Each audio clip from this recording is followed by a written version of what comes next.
It's almost Halloween, but today we're talking about Caddex's new release. This is the Caddx Protos, this full kit with a new digital HD system called their Ascent system. Now, first and foremost, this is not just a budget-friendly kit of their Avatar system. This is an all-new design system that is not compatible with Avatar, but the key is that it's going to be a lower-priced offering, and you're going to be able to get a full kit for under $400. And we're going to be going through all the details of what this is, what it does, what it works with, if you should spend less and go down to a more budget-friendly kit, or if you should spend more and go up to a more premium kit, along with how it flies and everything in between. So if you're a drone beginner and you're looking to assemble a full kit, this one's going to come in this very nice little carrying case. It's going to include your FPV goggles, your FPV controller, your FPV drone, a charger, 3 batteries, and everything that you need in order to get in the air and flying. These full kits are becoming more and more popular because a lot of people don't want to have to assemble all these things separately and figure out what's compatible with what. One of the other nice things is that everything on this table can charge their battery with USB-C. So that means you don't have to go buying a separate hobby charger along with separate LiPo batteries. The downside to that is that those setups are going to be a little bit more versatile, but you have to go figuring out what works with that. Cadex takes all of the guesswork out for you. Now, everything here has a little battery like this that plugs into the drone. This plugs into a 3-port charger that can charge 3 of these included batteries at once via USB. The goggle has a tiny little power bank style battery that is also chargeable with USB-C, but it has a barrel connector on the bottom of the goggles that you use this little connector right here in order to power. So you won't be able to just use any external USB power bank on the market. Now, what kind of video are you going to be getting? This is going to be Caddex's new Ascent system. And no, it's not the Avatar HD system. The Avatar HD system was based on DJI V1 system, the original Cadex Air Units Generation 1. When it came out, DJI was already on the 03, which is essentially Generation 2. Now they moved on to Generation 3 with the DJI 04 units. Yes, I know the numbering is a little bit confusing. This is somewhere lower quality than Generation 1, but I think that's okay because we're getting a price point lower than we've really ever seen for this type of system. I really didn't cover the Avatar system very much because I just didn't think it was worthwhile. If you're going to pay close to the same amount, you might as well get the latest and greatest. But now that you can pay a fraction of the price, this does have a space.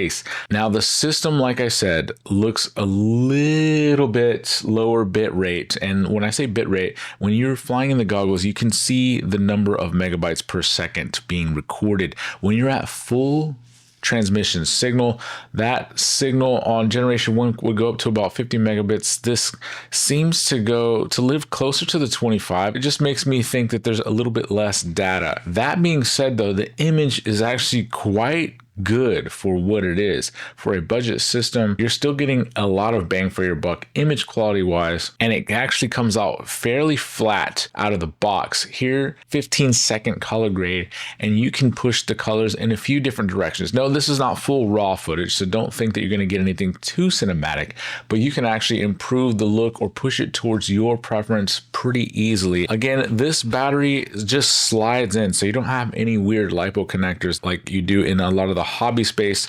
It just goes in like that. You have a little bit of sensors on the bottom. This might lead you to think that this is like some sort of a full manual camera drone. It's really not. It's really more of a hobby grade small drone that has a much more armored shell. So it's going to be a little bit more durable because of the shell. It's going to be a little bit more heavy though because of that. Whoa, this is heavy. Heavy for beginners is actually not bad because it usually comes with a little bit more durability and you don't want things to be too twitchy. Maybe heavy is not the best way to put it. Maybe it's that a lot of modern crafts are ultra light. If you were to put this into car terms, this would be more like a passenger car that you would buy for a family to cruise around in versus something lighter that a racing person would use, which is more like a Formula One car. So I think that for most people that just want to be able to get up in the air, fly around, learn the joys of FPV, and record some HD footage, this is a pretty nice solution. And you can't really do it any way else for under $400. Now, this system has something that I haven't noticed on any other systems, which is when the signal starts to get low, it does sort of a weird focus mode where it starts to, one, it makes the image quality less, but you still have image. I had noticed when that starts to happen, when the bit rate starts to go from 25 megabytes per second down to about 10, you start to see more pixelation in the image quality degrades, and when it goes somewhere below 10, you actually cut off the sides of the image. And that was a little bit startling, but at least it was a very clear visual indicator that, Lo, you're at the edge of image range, so you better start flying back or you're going to lose image altogether. And I did lose image altogether. I'm an experienced pilot, so I knew what to do in that scenario. I just disarmed and I went to go retrieve it. So if you're a beginner, this is a good practice for any drone that you ever get into. Don't just send it as far as you possibly think that you can go. Always do a low and slow flight around the area that you plan to operate in so that you can note the edges of range. If you are familiar with flying DJI crafts, you might be a little bit spoiled there because their range and penetration is much, much greater. So you may not have ever had to do that with another system if you're used to flying camera drones, but you will here. So this does have a similar image quality as something like an older DJI drone, but the penetration is not going to be nearly as high.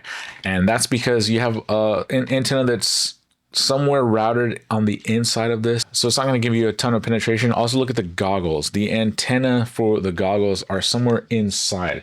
It's not like a DJI goggle where the antennas can flip up and you can get better reception. So although the image quality is better, the range is going to be a bit less. Power output for the video system options for this are only 25 milliwatts and 100 milliwatts. So you're not going to have enough power to go super long range. The range listed on this is 3 kilometers, but I'm not really sure about that. I was testing at 25 milliwatts, which is the lower output, and flying on the normal place that we normally race on. And I normally sit across the parking lot in a covered pavilion flying on our controlled track. And for this system, I noticed I was getting video dropouts. So I had to basically stand almost on the track, and even when I got to the edge of it, which is only about 150 meters away, I was getting signal degradation, and I even had one full dropout. So this is not going to be a significant range system. The same goes for the control link. This is an express LRS control link, so you could actually bind it to a full-fledged radio if you decide to go down the hobby grade route later on, like this Radio Master TX15. We got a full review of this on the channel. But again, the express LRS antenna is also somewhere internal here, and I didn't think that I had a ton of range when it came to that either. So just note both of those things, and I feel like that's okay from a beginner kit. If they were charging over $1,000, I would say that's no good, but this is only about a third of that price. And you got to understand, people that are going to be learning to fly, you shouldn't be flying super far from yourself anyway. Now, how does it actually fly? This is like a more durable version of something a little bit more hobby grade that you would buy for a lot less money. But with the durability, you also get the increased image and you get better battery life. These are like a little bit nicer batteries because you don't have to deal with all the little leads. You don't have to deal with wires hanging out. You just slide it in, pop it in. And I did note that battery life, it wasn't 10 minutes plus, but I would say probably 4 to 6 minutes flight time of just average flying. If you were really just cruising and floating around, you might be able to bump that up to maybe 5 to 7 minutes. And if you were flying fast, I think you could kill the battery in as little as 2 minutes probably. The weight of this thing is 61.5 grams, and if you add the battery on there, you're looking at 103 grams. So should you buy this, or should you buy something else and spend less, or buy something else and spend more? If you want to spend less and you just want to learn how to fly, you could technically get Emax's new beginner kit that sells for closer to about $180. This is going to have similar range, but the video quality is going to be much, much less. This is an older analog video quality signal. This kit comes with everything as well, but it does not have any onboard DVR recording. So you'll be able to learn how to fly. You'll be able to see that footage in your goggles, but you won't be able to record it. And the Caddx system does allow you to do that. So if you want video to actually show people, this is going to be a little bit better. The Protos drone does not use Betaflight software. It's going to be using something that is internal to Cadex. I don't believe they have released a tool set yet that will allow you to configure options, so you're going to be flying it out of the box. It flies okay, but it would be nice to have some configuration options for Betaflight. But I will say, if this is beginner centered, I don't recommend any beginners go into Betaflight software and start changing settings anyway. So this is really not that big of a deal for a first-time user. If you're a long-time user and looking to get an extra kit, just keep that in mind. You're not going to have the same level of configuration. The other thing I noticed is that with all Betaflight drones, sometimes the gyro gets a little bit off. Now, this is a quick fix. You just reboot and it's totally fine.